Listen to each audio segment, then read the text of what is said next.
Was Parker Schnabel handed a kingdom, or did he build it? That question has been splitting the internet for years, and honestly, both sides have a point. Because the real answer sits somewhere between a around $100,000 college fund, a grandfather's handshake, and a 30-year-old who has now mined over 50,000 ounces of gold from one of the most brutal environments on the planet. In today's video, we are laying out every single advantage Parker started with, and every decision he made that turned those advantages into an empire worth tens of millions of dollars. Chapter 1. The Empire. Nobody expected. Stand at the edge of Dominion Creek in Canada's Yukon territory, where 4 industrial wash plants run 24 hours a day across 10,000 acres of frozen wilderness, all controlled by a man who is barely 30 years old. Parker Schnabel, the name that turned a family mine in small-town Alaska into the largest private placer gold operation in the modern Klondike. The name that represents over 50,000 ounces mined since his first independent season, a career total worth well over $50 million at today's gold prices. The name behind a $15 million land acquisition in 2023 that stands as the single biggest private placer deal in Yukon history, sitting on an estimated 80,000 ounces of recoverable gold, potentially worth over $400 million when gold pushes above $5,000 per ounce. And it all started with a college fund that was never meant to buy a single gram of gold. But before anyone calls this a self-made story, we need to talk honestly about what Parker was actually given, because the advantages he started with were real, and pretending otherwise misses the whole point. At peak season, Flake Mining, Parker's primary operating company, runs 4 wash plants simultaneously, something no private placer operator in the Klondike has ever done. We are talking Roxon, Big Red, Sluicifer, and Big Bob, industrial machines processing millions of cubic yards of earth annually, each representing millions in capital investment. The equipment fleet alone is staggering. TAT 7, 4, and 6-2 excavators ripping through 40 feet of frozen overburden, articulated rock trucks hauling material across miles of haul roads, a crew of roughly 50 people working 2 12-hour shifts, managing everything from excavation to gold recovery to mechanical repairs in one of the most isolated regions in North America. Dominion Creek sits 2 hours from Dawson City with 0 cell service, which means total self-sufficiency. If something breaks, Parker's team fixes it on the spot or watches production stop while debt obligations keep accumulating. During a record week in 2025, the operation pulled 827 ounces of gold worth roughly $2.9 million in a single week. The season target is 10,000 ounces, translating to $40 to $50 million in gross annual revenue.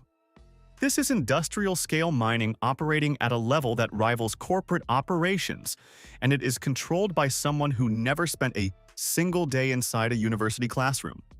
So the question is not whether Parker succeeded. He clearly did.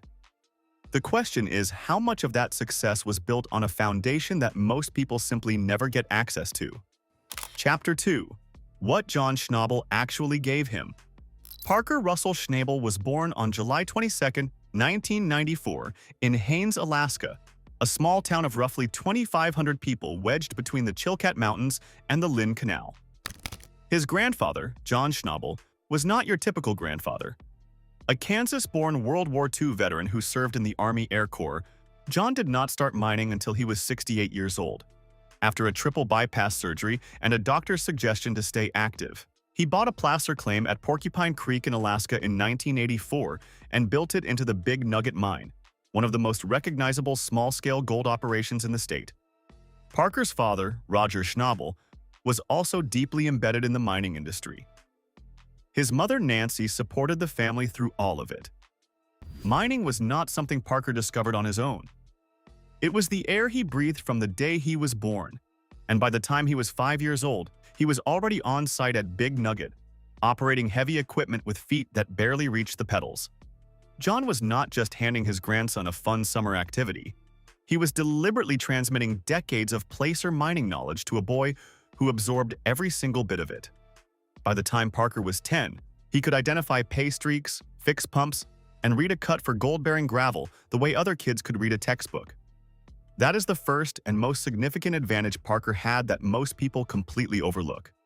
Not money, knowledge, and not just any knowledge, but specialized, deeply technical, industry-specific knowledge that normally takes 20 to 30 years to develop, handed directly to him by one of the most respected small-scale miners in Alaska, free of charge, starting at age 5. That education is genuinely priceless, and it is one nobody talks about when they debate whether Parker earned his success. But John Schnabel did not just give Parker knowledge. When the cameras arrived in Haines for Gold Rush Season 2, he gave him something even bigger. In 2011, when Parker was just 16 years old, John Schnabel handed his teenage grandson the keys to the Big Nugget Mine and told him to run it. This was not a symbolic gesture. Parker became the mine boss. He led a crew of grown men, many of them twice his age, on a real operating mine on national television. The first 2 seasons were a learning curve. Season 2 produced 34 ounces worth $55,000. Season 3 produced 192 ounces. The numbers were modest, but the education was not. Parker was absorbing real operational leadership experience, managing real equipment, making real production decisions, and doing all of it on camera at an age when most teenagers are figuring out what to study in college. However, John Schnabel passed away peacefully on March 18, 2016, at the age of 96, and Parker has never stopped crediting him for everything that followed. "Everything I know," Parker has said, "started with him." That is not false modesty. It is an accurate accounting of where the real inheritance began. Chapter 3: The College Fund and the Bet That Changed Everything. Here is where the inheritance debate usually starts, and here is where it also usually gets the facts wrong. When Parker was born in 1994, his family set aside a college trust fund in his name. The fund was estimated at around $100,000, enough to cover a solid university education. Parker's mother, Nancy, had always hoped he would use it for exactly that purpose. His original plan, before mining took over completely, was to study geology or mining engineering at the college level. He graduated from Haines High School, where he had played varsity basketball and spent every spare hour thinking about gold. And then, in Gold Rush Season 4, at 18 years old, he made the decision that the entire debate about his success hinges on. He took that college fund, every dollar of it, and used it to lease ground from veteran miner Tony Beats at Scribner Creek in the Yukon and finance his first independent mining season. "I took the money that was supposed to be for college and put it into a wash plant and some equipment," Parker said. "Everyone thought I was crazy, but I knew I could do it. I'd been training for this since I was 5. This is the statement Parker made himself. Now here is the honest question. If you had around $100,000 at 18 years old, would you have had the guts to risk every cent of it in the Yukon wilderness? Or would you be on a beach somewhere playing it safe? Because that is what Parker actually did. He did not invest a portion of it. He did not keep a safety net. He took a lease from Tony Beats, the most dominant and notoriously difficult landowner in the Dawson City district, and he accepted a royalty structure that started at 10%, climbed to 15%, and hit 25% once production crossed certain thresholds.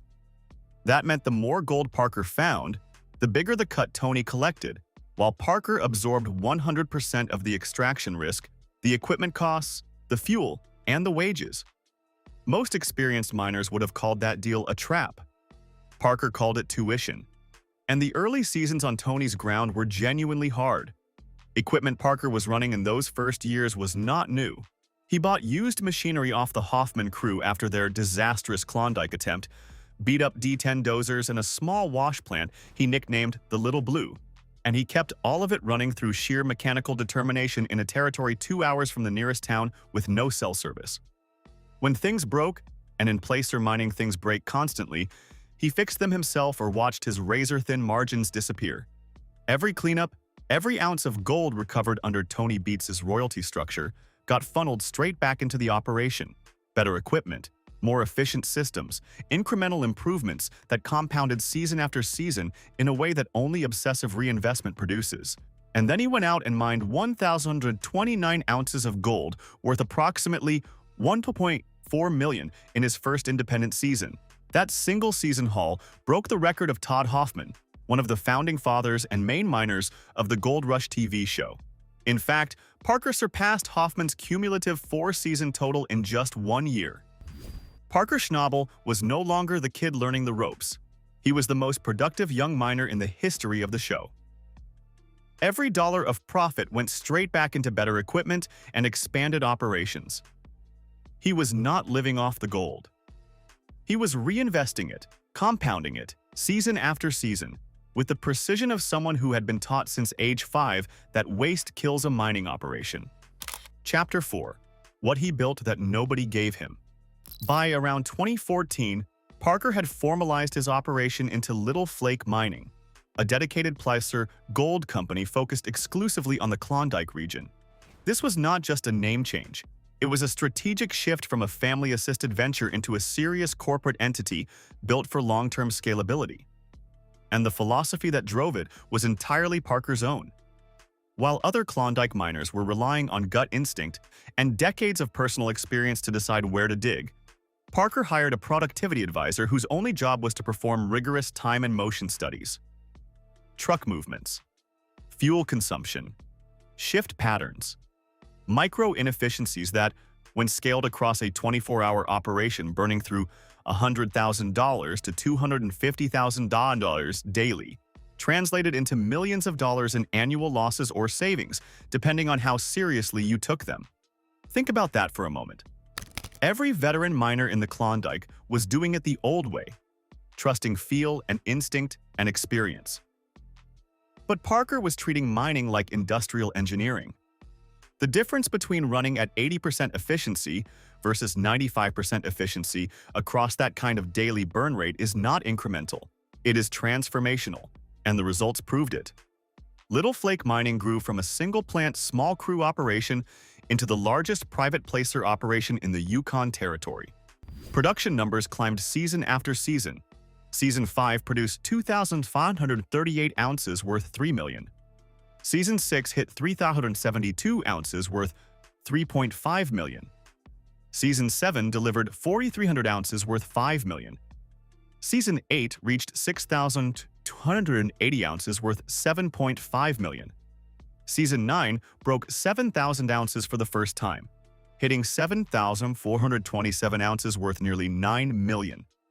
Season 15 became his most lucrative by dollar value, generating $18.3 million thanks to record gold prices. Every single one of those seasons was financed by the previous one. None of that trajectory was inherited. That was compounding discipline, reinvestment, and a refusal to treat success as a destination rather than a starting point. The crew expansion that came with that growth created its own management challenge. By peak operations, Parker was running approximately 50 people across 2 12-hour shifts in one of the most isolated working environments in North America. Portable modular housing units, industrial kitchens serving 3 meals a day, pre-made lunches delivered to operators in trucks so they never had to stop working, radio communication as the only way to coordinate across miles of active mining cuts with zero cell service. Managing that workforce in those conditions, keeping morale high enough to retain the skilled operators that a high-volume operation depends on, is a leadership skill nobody inherits. In 2025, 7 members of Tony Beats's crew left mid-season to join Parker's operation, a move the Klondike called the Beats defection. It was not about money. It was about the difference between a well-run operation and a chaotic one, and experienced miners had learned to tell the difference. By his mid-20s, Parker had mined over $13 million worth of gold and established himself as the most productive young miner in the Klondike. At 23, his career total had already surpassed $30 million in gold value. And through all of it, he kept reinvesting. In an interview, when asked what he did with the money, his answer was not cars or boats or vacations.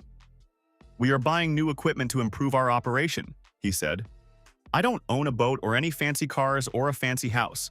I have a big, expensive sandbox instead."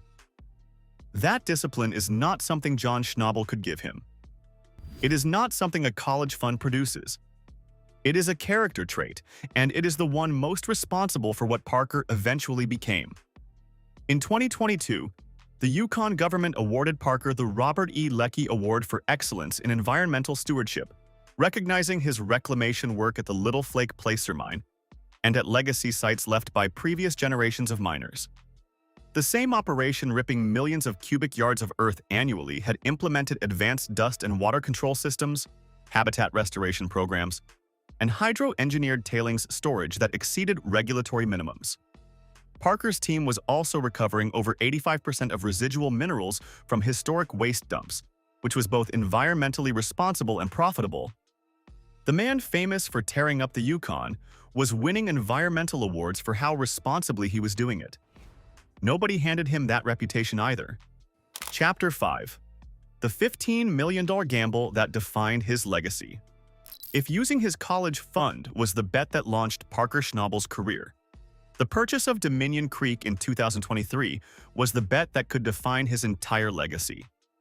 Parker paid approximately $15 million for a block of placer claims, covering roughly 10,000 acres of prime gold-bearing territory. It was the single largest private placer acquisition in modern Yukon history and the largest land investment in gold rush history. No one gave him that $15 million.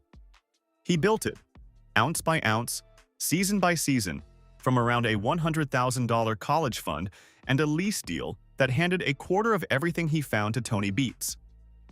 The geological surveys estimated approximately 80,000 ounces of recoverable gold sitting under Dominion Creek.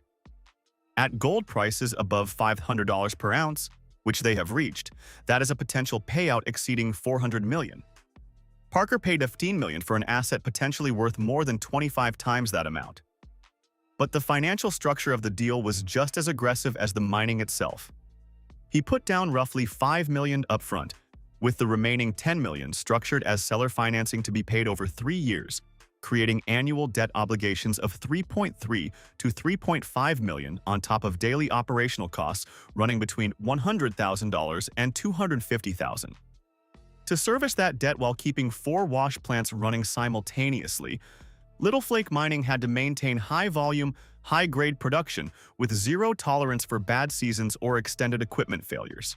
That pressure was relentless. But Parker had spent his entire career preparing for exactly this kind of high-stakes operation. Dominion Creek was not just any ground. It was largely untouched by previous generations because the overburden was too deep and the cost of removing it had been prohibitive before modern heavy equipment existed. 40 feet of frozen muck and worthless gravel sitting on top of the gold-bearing pay layer. For smaller operators without the capital or equipment to move that much dirt, Dominion Creek was inaccessible. For Parker, it was a fortress that only he and a handful of operators in the world could actually unlock. That exclusivity was not an accident. It was the direct result of 12 years of reinvestment, discipline, and the refusal to ever treat a good season as an excuse to stop pushing. But Parker was not done expanding. In January 2023, Little Flake Mining signed a production royalty agreement on 5.5 miles of alluvial gold claims at Australia Creek with Metallic Minerals Corp. The geological significance of Australia Creek was significant on its own terms. From the 1920s to the 1960s, that valley had served as a utility corridor, providing water and hydroelectric power to massive floating dredges operated by Yukon Consolidated Gold Corporation. Because it functioned as infrastructure, it was never mined directly. Modern drilling revealed gold-gravel values rivaling the best-producing areas of the historic Klondike, making it one of the most promising new discoveries in the district in decades. Parker committed to a $1 million minimum annual work requirement and a winter drilling program of 400 to 600 holes to map pay streaks before mining began. That is not a man protecting what he inherited. That is a man who has never stopped treating the next season as more important than the last one. Now, the question is never whether Parker had advantages, because he did. The real question is whether anyone else with the same advantages would have ended up in the same place. Chapter 6. The Honest Verdict. So what did Parker Schnabel actually inherit? He inherited a mining education that started at age 5 from one of the most respected small operators in Alaska. He inherited the keys to the Big Nugget Mine at 16, which gave him 2 seasons of real operational leadership experience on camera before he ever spent a dollar of his own capital. He inherited a college fund worth approximately $100,000, which he used as seed capital for his first independent season in the Yukon. He inherited a family reputation in the Klondike that opened the door to a lease agreement with Tony Beats, though the terms of that lease were anything but a gift. He inherited a spot on a national television show that gave him visibility no amount of advertising could buy, and added a TV salary of approximately $25,000 per episode on top of his mining income. Those advantages were real. Anyone who dismisses them is not being honest about the story. A kid from a non-mining family with no industry knowledge, no established relationships, and no college fund would have faced a completely different set of obstacles at 18 years old. The starting line was not level, and Parker himself has never pretended otherwise. "My grandpa always told me," he has said, quoting John Schnabel directly, "You can have anything you want in life if you're willing to work hard enough for it." That quote only makes sense if you already understand what hard work looks like, and John Schnabel made sure Parker understood that before he was old enough to drive. But here is the other side of the ledger. The knowledge Parker inherited produced 34 ounces in Season 2 and 192 ounces in Season 3. It was not until Parker applied his own decision-making, his own reinvestment discipline, his own industrial engineering approach to a business most people run on instinct, that the numbers started climbing. The college fund that launched him was around $100,000. The operation he built from it had mined over $50 million in gold before he turned 30, with a land portfolio potentially worth $400 million sitting under his feet. That multiplier is not inheritance. That is something else entirely. The television platform helped too, and it would be dishonest to leave it out. Gold Rush gave Parker national visibility at 16. It documented his growth in real time across more than a decade. It generated episode income that supplemented his mining revenue during the seasons when margins were thin and reinvestment demands were at their highest. Would Parker have gotten to Dominion Creek without that platform? Possibly. Probably more slowly.